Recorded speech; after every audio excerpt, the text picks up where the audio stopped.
Solat Jumaat tak boleh bayar. Ramai tak? Ramai. Ramai yang tak boleh sembahyang Jumaat. Kalau mari pun dia akan lepak dekat belakang. Tu antara tanda-tanda tu. Bila masa masuk, bila Bilal mula melakukan iqamah, baru dia masuk. Sebelum saya masuk ke tajuk ini, tuan-tuan, saya ingin sebut sikit pada tuan-tuan tentang keberkatan ataupun kelebihan hari Jumaat. Hari Jumaat merupakan dipanggil Sayyidul Ayyam, ketua bagi hari-hari yang ada. Baik, hari ini dia start hari apa? Dia start hari Ahad. Ahad, Isnin, Selasa, Rabu, Khamis. 5 hari. Ahad ni maksudnya dalam bahasa Arab satu. Ahad ni Selasa, Ahad, Isnin, Isnani 2, Thalatha, Selasa, Arba'ah, Arbi'ah, Rabu, Khamsah, Khamis. Jadi hari pertama, kedua, ketiga, keempat, kelima ni dia ikut turutan. Tapi bila sampai hari ke-6 dia tak sebut Sittah, dia sebut Jumaat. Sampai 2 kali.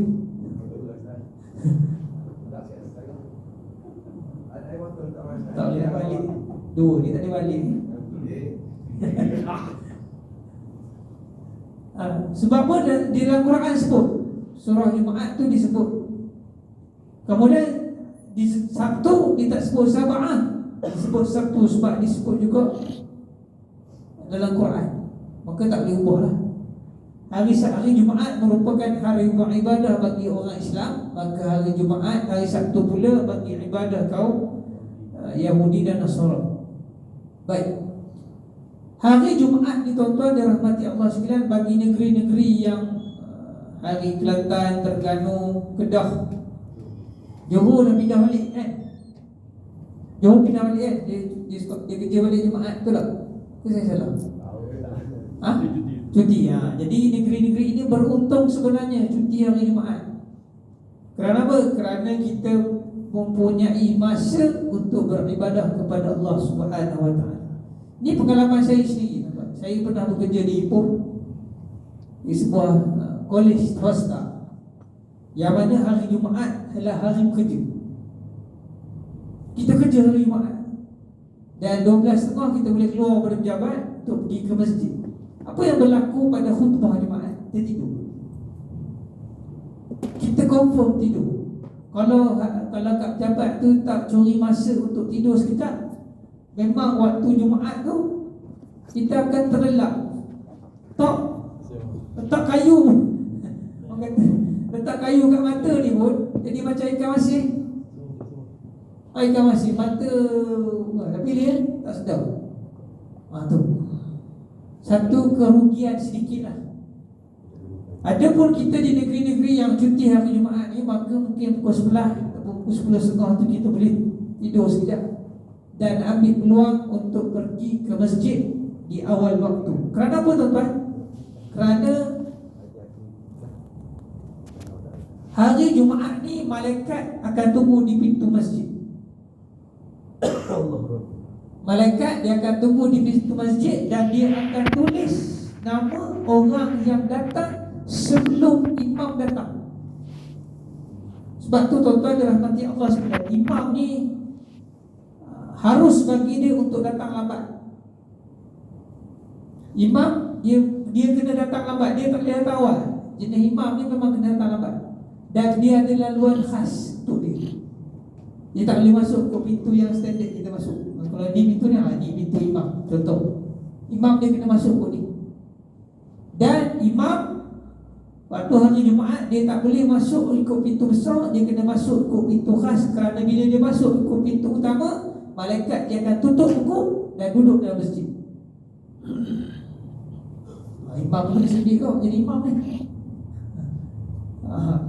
Imam ni dia kena datang, dia akan keluar di dewan utama solat itu bila sudah kalau hari Jumaat tu dipanggil kan, khatib pegang kayu tu, kayu tongkat tu, Innallaha wa malaikatahu yusalluna 'alan nabi. Khatib pegang, bukan khatib. Bilal dia pegang tu, maka ketika itu baru dia keluar. Maka barulah malaikat dia tutup buku masuk. Maka apabila rekod nama kita sentiasa berada di dalam keadaan awal, maka Allah akan bersihkan hati kita daripada sifat munafik. Ini tanda-tanda nak hilangkan sifat munafik di masjid awal. Contoh hari ni masjid Zuhur pukul 1, 1.20, 1 suku. 1 apa? 1.16 tak? Pergilah 12.45. Dah baca surah Al-Kahfi. Kan? Sempat baca surah Al-Waqi'ah pun sempat. Kalau 12.30 pergi tu sempat. Dan juga waktu berselawat. Jadi tuan-tuan dirahmati Allah sekalian, di akhir zaman ini ramai umat Islam yang suka untuk meninggalkan salat Jumaat, kecuali musafir, itu cerita lain. Orang yang musafir pada hari Jumaat tak ada masalah, dia boleh tinggal Jumaat. Ada pun orang yang dalam urusan-urusan yang tidak ada keberatan baginya, maka dia wajib sembahyang Jumaat. Siapa lagi yang boleh tinggal Jumaat ni tuan-tuan? Ialah orang yang duduk dalam pasukan keselamatan, polis, jaga, bomber, apa lagi, rela, yang kena bertugas waktu tu, tak ada orang lain yang ganti, maka dia tidak ada masalah. Bagi orang-orang yang tak ada kaitan, tak ada keutamaan, maka dia kena hadir untuk solat Jumaat. Dan solat Jumaat ini adalah wajib. Solat Jumaat dilakukan 2 rakaat dan diawali dengan 2 khutbah menggantikan 2 rakaat. Batu tuan-tuan dirahmati Allah sekalian, imam ni dia nak naik atas mimbar, dia kena pastikan tempat yang dia pijak tu bersih dan suci, tak boleh terkena tak cicak, tak boleh. Sebab dia kena jaga sungguh. Kerana ketika itu khutbah dia tu menggantikan 2 rakaat zuhur. Batu kita semayang zuhur, semayang Jumaat hanya 2 rakaat sahaja. Barang siapa yang meninggalkannya dengan sengaja tanpa ada sebarang keuzuran yang dibolehkan syarak adalah termasuk meninggalkan kewajipan, yang bererti ia telah membuat dosa dan tergolong dalam golongan orang munafik. Kok sakit? Sakit tak apa, uzur. Musim Covid tu kan. 2 tahun tak pergi masjid. 2 tahun tak pergi masjid. Tak pergi masjid ambil nombor. Macam pergi pasar lagi. Jangan ambil nombor. Macam pergi pasar raya, perebut nombor tu nak perginya masjid. Akhirnya apa? Akhirnya kesan Covid ni tuan-tuan, ni pengalaman kita lah, duduk di Kemaman. Sebelum dan selepas Covid. Selepas Covid, jemaah di masjid dan surau hampir hilang 15 ke 20%. Mana pergi? Takkan mati. Mati Covid. Betul tak? Kan? Takkan 15%. Setiap masjid dan surau hilang 15% ke 20%. Wallahualam, masjid surau ni bagus, insya-Allah. Hilang. Mana jemaah ni pergi? Adakah mereka mati? Tak. Wallahualam. Kerana apa? Sudah terbiasa duduk di rumah. Sudah terbiasa dengan hiburan-hiburan yang berbentuk dalam benda ni. 24 jam duduk dengan telefon.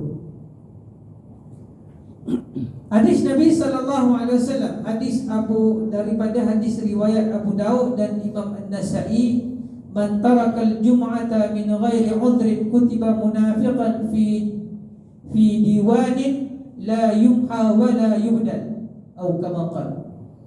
Maksudnya, barang siapa meninggalkan salat Jumaat tanpa ada halangan atau bahaya, maka ia menjadi orang munafik dalam sebuah catatan yang tidak akan dihapuskan dan tidak akan ditukar. Sungguh dahsyat ancaman daripada Nabi SAW menyatakan bahawasanya apabila tinggalkan Jumaat sekali tanpa ada uzur, dicatat sebagai orang munafik. Di awal-awal tu kita dah sebut dah, orang munafik ni kat mana tempatnya? Fi darkil asfali minan nar. Orang munafik ni duduk dalam neraka paling bawah sekali. Maksudnya apa? Dia kena paling kali pertama, orang yang pertama sekali diumban oleh Allah Subhanahu wa taala.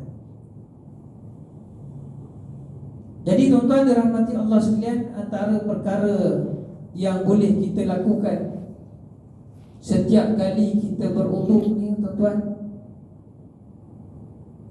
kita minta dengan Allah Subhanahu wa taala setiap sapuan tersebut. Kita minta begini, contohnya kita ambil wudu kali pertama, maka kita niat kerana Allah Ta'ala. Kali kedua basuhan muka, kali kedua dan kali ketiga mohon pada Allah Ta'ala dalam hati agar Allah cabutkan daripada wajah kita ni sifat-sifat orang munafik. Kita sapukan 3 kali muka dah. Kali pertama tu niat, kali kedua dan ketiga bila sapu tu niat dalam hati, ya Allah cabutkan, hilangkan daripada wajahku tanda-tanda orang munafik. Pasti Allah kan cabutkan.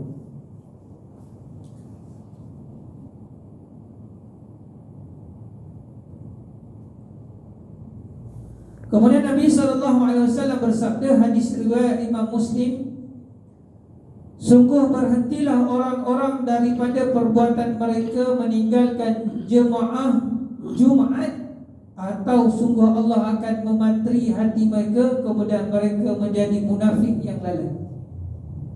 Maksudnya sini ialah kita kena minta dengan Allah Ta'ala supaya kita tidak meninggalkan Jumaat. Kerana apa? Kerana bila ada rasa sedap, seronok meninggalkan Jumaat ini, Allah akan pantri terus kamu jadi orang munafik.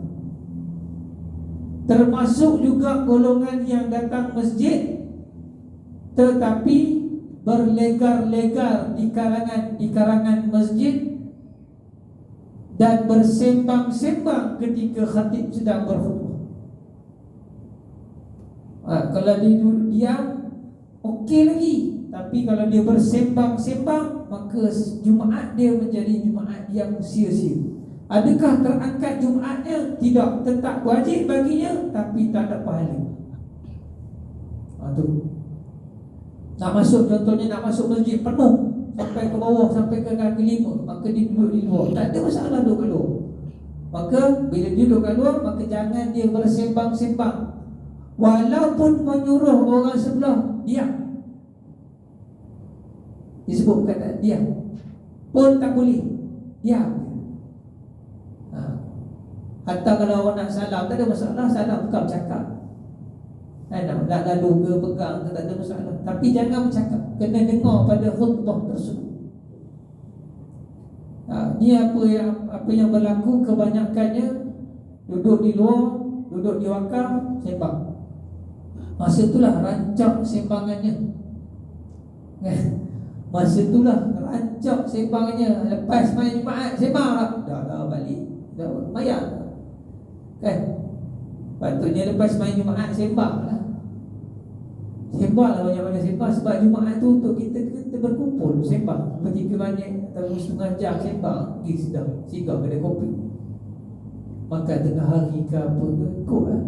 Sembang lah lepas Jumaat. Masa tengah Jumaat, masa khatib tengah menyampaikan khutbahnya, masa tu lagi sedap dia khutbah kat luar. Dia pula khutbah kat luar, sehingga mengganggu orang lain lagilah. Baik, itu yang ke-6. Gemar meninggalkan solat ataupun meninggalkan jemaah Jumaat. Dia tak suka. Yang ke-7,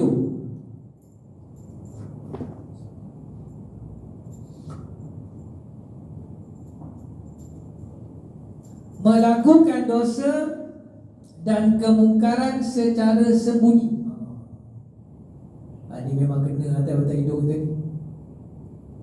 Gemar melakukan dosa dan kemaksiatan, kemungkaran secara sembunyi-sembunyi. Ini bahaya. Duduk sorang-sorang, maka dia melakukan maksiat kepada Allah Subhanahu wa taala. Inilah ciri-ciri orang munafik.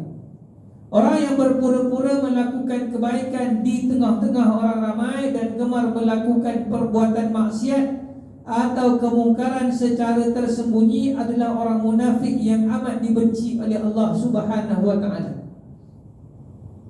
Pernah kita rasa tak? Ada duduk seorang-seorang datang bisikan gini gitu. Macam-macam bisikan daripada syaitan datang. Baik tuan-tuan, ingin saya sampaikan kepada tuan-tuan satu petua. Alim ulama apa yang mereka buat agar hati ini sentiasa ingat pada Allah Subhanahu wa taala. Nak tak? Petua ni. Apa orang paling alim ulama, para salihin, mereka buat apa? Apabila mereka nak minum air, air ni, mereka akan bahagikan air ini kepada 3 bahagian ataupun 3 teguk. Jangan kurang, 3 lah, 3 ke atas, 3 ke 4 ke 5 ke 6 ke. Dan setiap kali diminum air tersebut dimulai dengan Bismillah, disudahi dengan Alhamdulillah. Contoh, sekali teguk, tegukan yang pertama dia baca Bismillah, dia minum air. Selesai tegukan pertama, sebut Alhamdulillah. Nak minum kali kedua, Bismillah, minum air, Alhamdulillah. Nak minum kali ketiga, Bismillah, minum, Alhamdulillah. Begitulah seterusnya.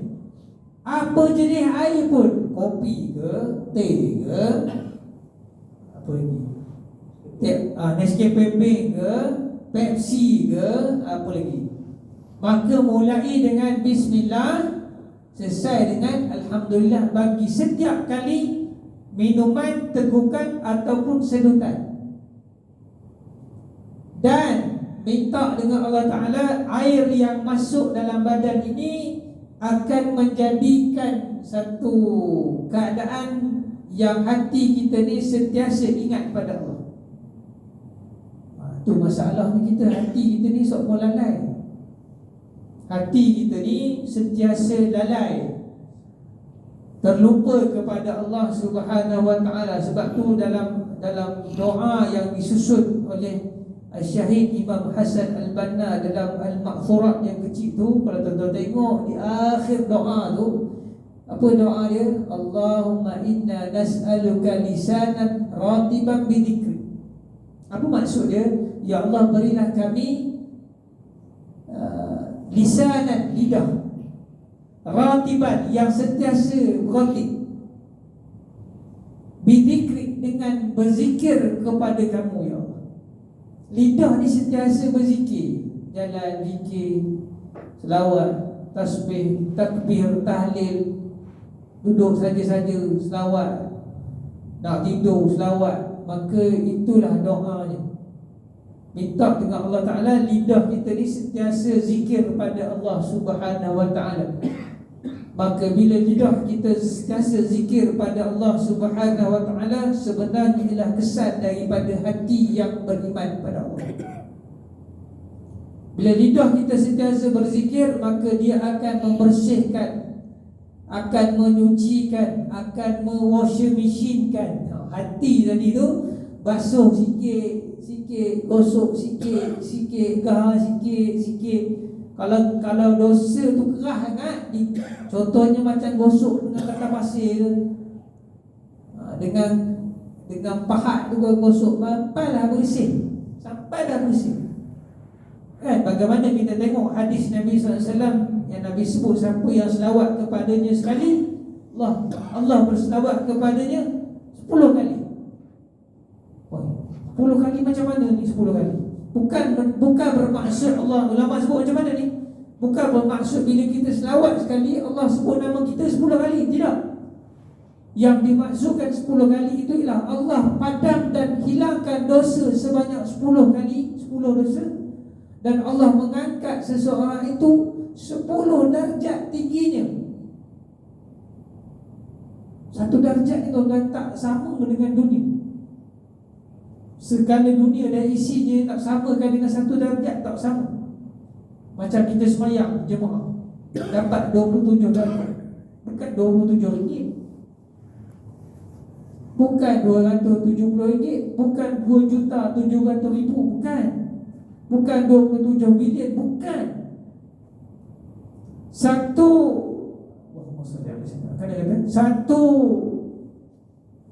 Satu darjat itu nak dibandingkan dengan dunia ini tak ada nilai. Di manakah Allah angkat? Allah akan angkat martabat kita daripada dalam syurga tu peringkat yang bawah. Selawat sekali 10 kali naik, 10 kali naik, naik sekali 10 kali naik, 10 kali naik, 10 kali naik, sehinggalah martabat kita boleh duduk dengan Nabi sallallahu alaihi wasallam, boleh berjiran dengan Nabi sallallahu alaihi wasallam. Itu dalam bab selawat. Sebab tu bila kita duduk saja-saja, duduk seorang-seorang, maka timbul rasa dalam hati ni teringin nak melakukan maksiat, maka cepat-cepat istighfar dan cari member. Cari member. Kena pandai kecil kok. Pergi cari member minum air ke, pergi keluar naik motor ronda ke, pergi cari bawa berjalan-jalan ke, pergi main ke, pergi jogging ke, apa ke, buatlah kerja yang manfaat. Bila kita duduk seorang-seorang, hati mula kata ke orang, ada tontang hati cakap, duduk seorang-seorang, terfikir pula, macam-macam. Lepas tu tuan-tuan dirahmati Allah sekalian, kita kena cerdik. Kita kena cerdik. Allah Subhanahu wa ta'ala berfirman, yastaghfuna minan nasi wa la yastaghfuna minallahi wa huwa ma'ahum idh yubayyituna ma la yarda minal qawl wa kana Allahu bima ya'maluna muhita. Sadaqallahul azim. Surah An-Nisa ayat 108. Maksudnya, mereka bersembunyi daripada manusia, tetapi mereka tidak dapat bersembunyi daripada Allah Subhanahu wa ta'ala. Orang munafik ni dia akan lari pada manusia. Bila dia melakukan maksiat seorang-seorang, dia akan pastikan dia duduk seorang-seorang. Apa maksiat? Contohnya juri ke. Mencuri pun paling ramai 2 orang je. 3 orang tu kira nak merompok lah kot. Curi 2 orang je, ataupun dia buat seorang-seorang je. Tu. Lagi apa? Berzina 2 juga. Sembunyi juga. Lagi apa? Macam-macam lah penyakit ni, macam-macam yang ada ni. Maka beranggapan bahawasanya tak ada manusia yang tengok, tapi ingatlah bahawa Allah Subhanahu wa ta'ala melihat. Allah Subhanahu wa ta'ala memerhatikan kita setiap geri dan setiap saat. Bukan kata pergerakan tubuh anggota, hatta apa yang kita terfikir ataupun terdetik pada hati, Allah Ta'ala tahu. Allah mendahului mengetahuinya lebih daripada kita tahu. Benda yang detik dalam hati ni, Allah lebih mengetahui daripada kita tahu, walaupun terdetik daripada hati. Allah yang tahu. Maka nak bersembunyi daripada Allah, maka dia tak dapat sembunyi. Sedangkan dia beserta mereka itu ketika mereka menyembunyikan dalam hatinya perkataan yang tidak disukai Allah, Allah meliputi pengetahuannya apa-apa yang mereka kerjakan. Dalam hati maki orang, kata ke orang, ni bahaya ni. Kalau ada dapatlah penyakit tu tuan-tuan, penyakit ni kira penyakit, maka perbanyakkan istighfar kepada Allah Subhanahu wa ta'ala. Ataupun nanti kita akan masuk bab riak. Riak ada juga ni, perkara melibatkan hati. Kalau dah lah ni, riak juga boleh. Nanti kita akan masuk bab riak. Ni kita nak masuk dalam perbuatan maksiat dulu. Ataupun dia melakukan khianat pada orang dalam keadaan sembunyi. Apa dia? Sihir. Pergi tanah rumah orang, macam-macam. Tanah kain kuning, kain hijau, kain biru, macam-macam kain lah. Dalam benda raya ni kan, macam kain dia ni. Tanam ke atas tak apa, jangan tanam ke bawah. Pasal benda ikut lah. Tuan-tuan dirahmati Allah sekalian, apabila ada khianat kepada jiran, lagilah dosa, berlampok-lampok dosa. Hatta buang sampah di rumah jiran pun dosa. Pokok dia tu masuk rumah kita, daun jatuh, dia buka kau, oh ni daunmu ni ambil balik. Orang tak nampak, Allah tak nampak. Apa salahnya kita bubuh dalam nasi sampah, ikat bubuh kat depan, bila dia datang ambil, dapat pahala. Setiap helai yang kita kutip, setiap tu kita dapat pahala. Dan orang buat khianat saya, ustaz, terbalas balik. Jangan. Nabi SAW tidak pernah sama sekali mengkhianati siapa-siapa sekalipun. Kita tengok satu contoh ketika Nabi SAW sedang solat di Kaabah. Abu Jahal dan member-member dia ambil perut unta yang busuk tu, letak atas belakang Nabi. Apa salah Nabi? Nabi tak kacau orang masa tu, belum lagi nak berdakwah. Nabi buat kerja Nabi. Tapi tak sukanya kerja Nabi buat ni, dia pun letak perut ni. Fatimah yang datang buat. Fatimah yang datang buat. Nabi balas dendam. Nabi tak balas dendam sikit pun. Ketika Fatul Mekah, Nabi balas dendam tak. Malah Nabi memberikan pengampunan kepada Hindun yang membunuh pak saudara dia. Hindun bunuh pak saudara, keluarkan hati, makan, punya kejam. Nabi memberikan pengampunan bila mengucapkan la ilaha illallah. Nabi kata, Nabi maafkan.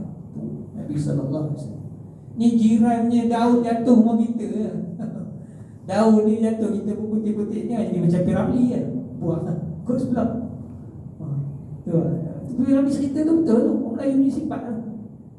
Ikat buang. Setiap helai yang kita kutip, setiap sampah yang kita buang, boleh pahala. Baik, itu yang ketujuh. Yang ke-8, menyuruh yang mungkar dan melarang yang ma'ruf. Suruh buat jahat dan larang orang buat baik. Orang munafik ni suruh buat jahat, terbalik. Terbalik kot. Suruh buat jahat, larang orang buat baik. Orang munafik inginkan segala perbuatan keji dan mungkar disebarkan di kalangan orang beriman. Mereka menyuruh orang beriman berbuat mungkar dan melarang melakukan perkara yang ma'ruf dengan tujuan untuk melemahkan kebenaran dan kemurnian ajaran Islam. Allah Subhanahu wa taala berfirman, surah At-Taubah ayat ke-67, A'udzubillahi minasyaitonir rajim.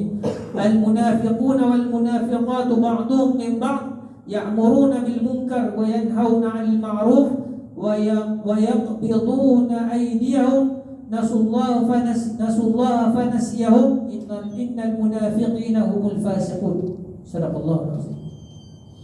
Maksudnya orang-orang munafik lelaki dan wanita. Ingat, orang munafik ni bukan kata lelaki je, perempuan pun ada. Orang lelaki pun ada munafik, orang perempuan pun ada yang munafik. Setengahnya serupa dengan yang lain, mereka menyuruh berbuat yang mungkar dan melarang berbuat ma'ruf dan menggenggam tangannya, yang ini bakhil. Antara sifat orang bakhil, orang munafik ni ialah kedekut. Lepas sebut kedekut tak hidup masih. Kedekut sungguh-sungguh lah, lebih kedekut daripada haji bakhil lagi. Haji bakhil, Cikgu Murni datang, dia bagi juga. Betul tak? Haji bakhil kedekut dia, Cikgu Murni datang, dia bagi juga. Ini lebih teruk daripada haji bakhil lagi. Siapa datang pun tak bagi kau. Itu bukan. Haji bakhil dia baik juga ni. Dia bagi juga kat sekolah tu kan. Ni dia suruh buat jahat, dia larang kepada kebaikan. Mereka melupakan Allah, lalu Allah melupakan mereka. Ni paling teruk. Allah melupakan mereka. Allah lupa dah. Allah sendiri melupakan orang munafik ni. Bila Allah nak tengok balik? Tak kiamat nanti. Hari kiamat baru Allah cari balik orang munafik ni, kutik terus masuk campak dalam api neraka. Sesungguhnya orang-orang munafik itu adalah orang yang fasik.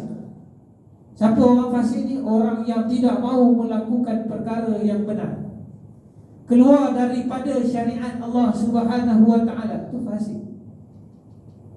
Jadi berhati-hati, yang fasik pun boleh jadi munafik. Yang fasik pun boleh jadi munafik. Yang tidak mahu mengikuti syariat Allah Subhanahu wa taala, maka dia juga boleh menjadi fasik. Suruh yang jahat ni apa? Contohnya apa contoh? Tak suruh jahat.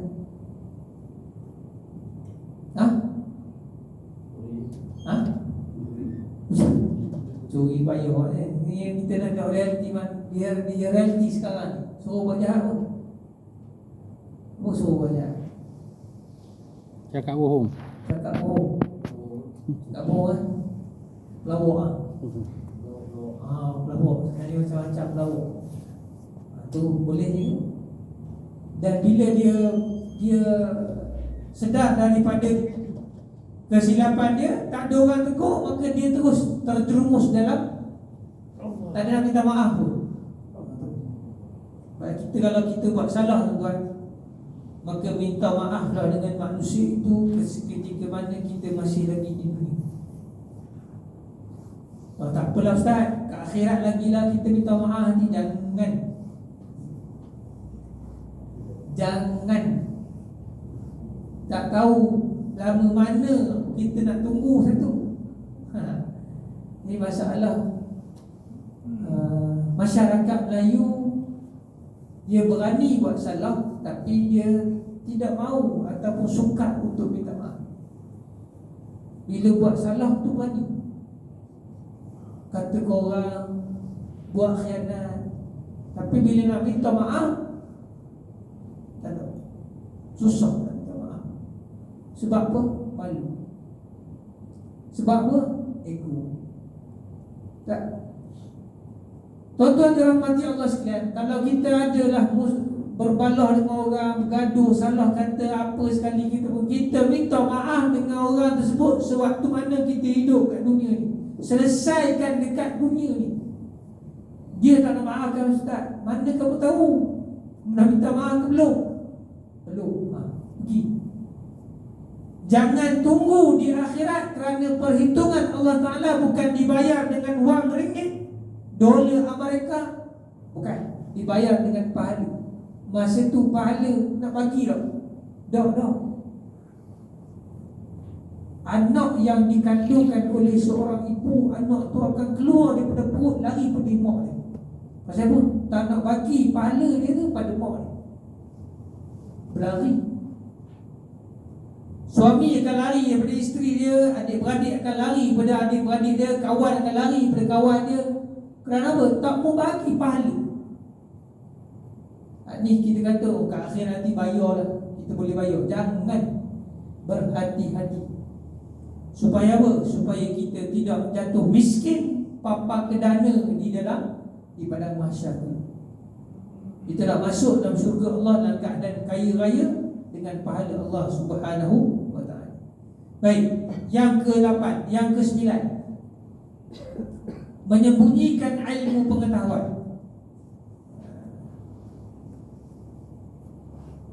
Orang-orang yang memiliki ilmu, apabila ditanya orang lain sedangkan dia mengerti persoalan yang ditanya tetapi tidak menjelaskan, ini tergolong dalam golongan orang munafik. Bila dia tahu sesuatu perkara, ditanya tentang perkara tersebut, dia tidak memberitahu, atau dia berdiam diri tentang perkara tersebut, menyebabkan orang yang bertanya tadi bersusah. Alasannya apa? Aku makan garam dulu pada kamu. Cari sendiri. Tak boleh. Kalau begitu lebih baik Nabi simpan semua sekali ilmu yang Nabi dapat, tak bagi pada kita. Apa jadi pada kita? Tokoh tak kanting tuan. Sekiranya Nabi tidak sampaikan, sebab tu antara sifat wajib bagi Nabi ialah siddiq, amanah, tabligh, fatanah, depan. Siddiq, jujur, amanah, beramanah, tanggungjawab. Tabligh, menyampaikan. Fatanah, bijaksana. Sifat Nabi salah satunya ialah menyampaikan setiap apa yang sampai pada Nabi, Nabi sampaikan pada kita.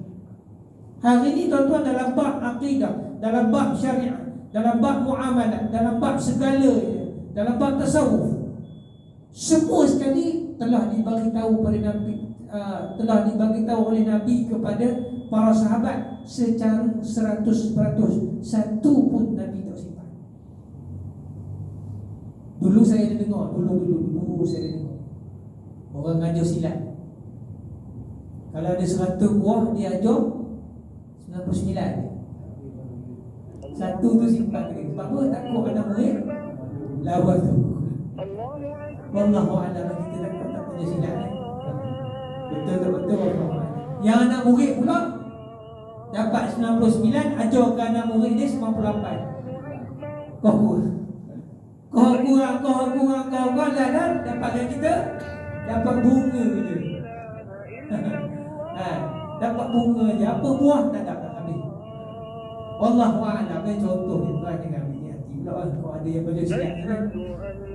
Habiskan ilmu tersebut, sampaikan. Kerana apa?